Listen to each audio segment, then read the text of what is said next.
Баршаңызға сәлем достар. Сіздермен бірге Майра Сауытбек қызы. Бүгінгі видеода жаңа жылдық салат, патшуба салатын жасайтын боламыз. Осындай екі үлгіде көрсетемін. Өте әдемі, сондай дәмді болып шығады. Міндетті түрде видеоның соңына дейін қарап, лайк басып, комментарий жазуды ұмытпаңыздар достар.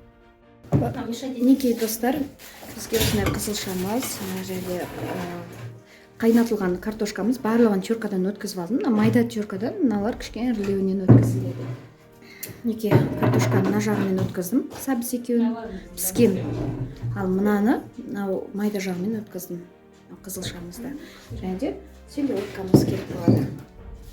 Және де мына жақта тұзымыз бар, майонезімізді осындай мешалға салып алдым. Енді жинайтын боламыз қазір. Неке достар, бүгін осындай кольцоға жинайтын боламыз. Ең алдымен астына біздің селедкамыз саламыз.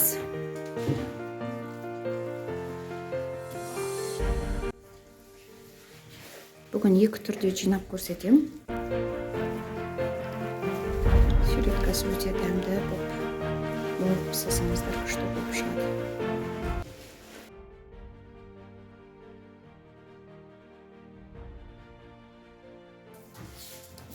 Үстіне майонезімізді себеміз.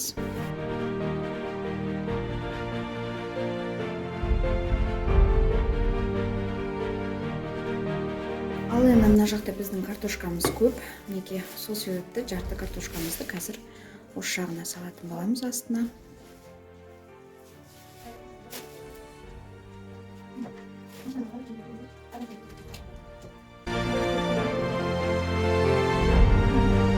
Үстіне шым-шым тұз саламыз. Майонез кетеді.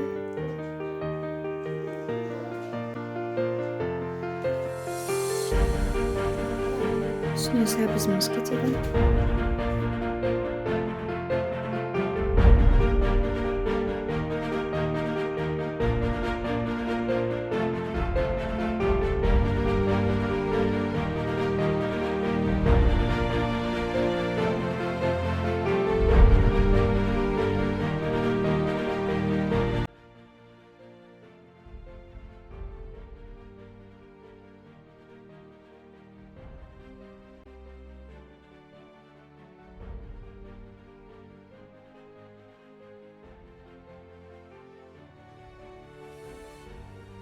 Селедкамызды ортасына тағы да жібереміз, достар. Селедкамыз кішкене молдау болса, өте дәмді, ортасына жібереміз. Білесіздер ғой, бұл салат негізі қызылша, селедка сондаймен дәмді болатын. Үстіне аздау майонез себеміз да. Сәбізімізді жібереміз.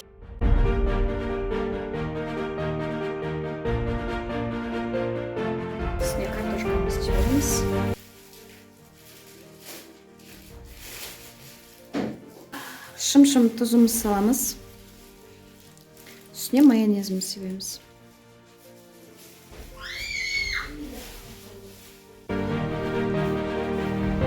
Енді достар, ең бетіне біздің қызылшамызды салатын боламыз, достар.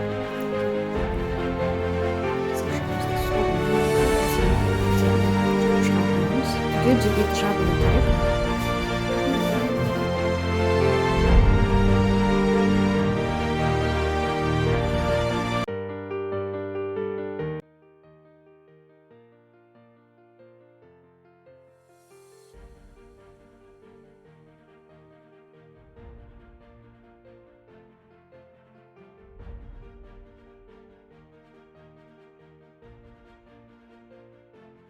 Бітті, енді қазір ақырын ғана кольцосын алатын боламыз, достар.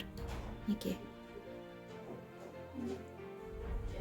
Осындай торт секілді болып шығу керек. Қараңыздар, қандай әдемі болып шықты. Жанынан. Жанын ешқандай сәндемеңіздер, дәл осылай осы бойынша қалсын.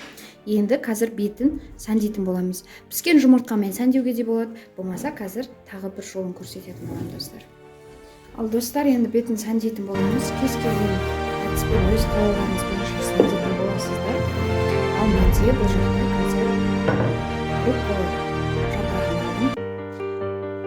алдым. енді бізге примерно осындай жартысы ғана керек болады.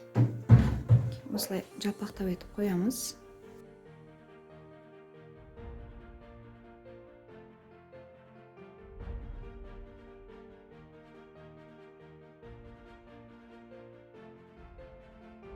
Шапырағымызды қойдық.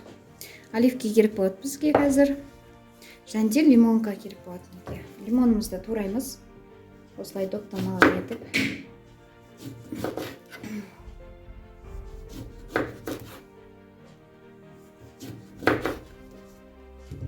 Енді дәл ортасын кесіп,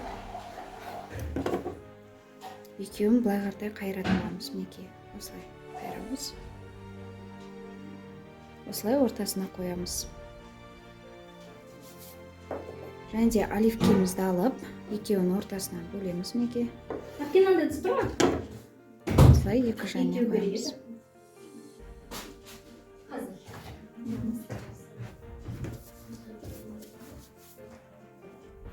Осындай оливкемізден және бір-екеу тастап қоюға болады. Өте әдемі көрінеді.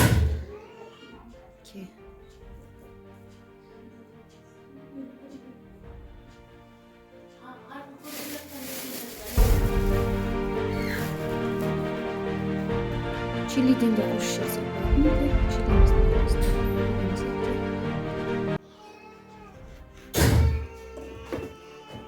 Осылай жандеріне майонезбен узор салып жіберуге болады.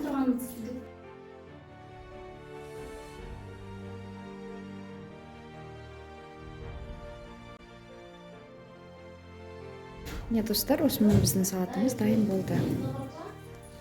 Ал енді достар, екінші түрін көрсетем. Тағы да біздің картошкамыз, сәбізіміз, және селедка, қызылша барлығын тұзымызбен дайындап алдық.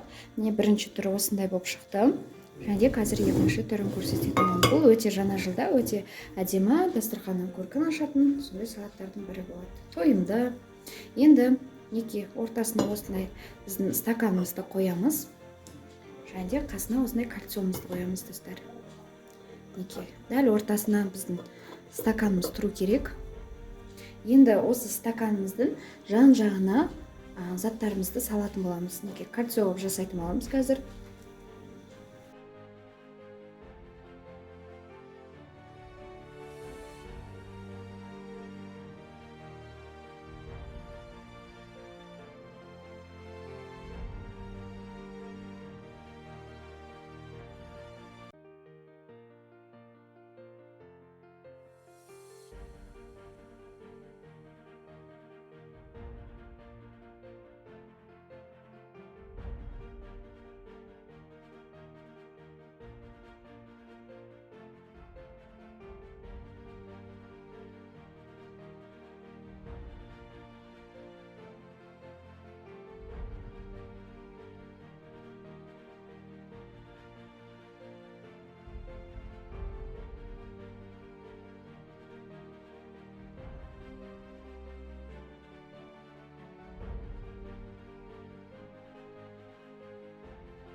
Мінекей достар, осымен біздің пәтшуба салатымыз дайын болды. Өте дәмді, тойымды салаттардың бірі жаңа жылдық салат. Осылай екі үлгіде көрсеттім. Осылай жасап көрсеңіздер болады. Өте дәмді салат. Және де достар, келесі видеода қандай салат жасайын, міндетті түрде комментарийге жаза кетіңіздер. Мен оқитын боламын. Сіздермен болған Майра Сауытбекқызы.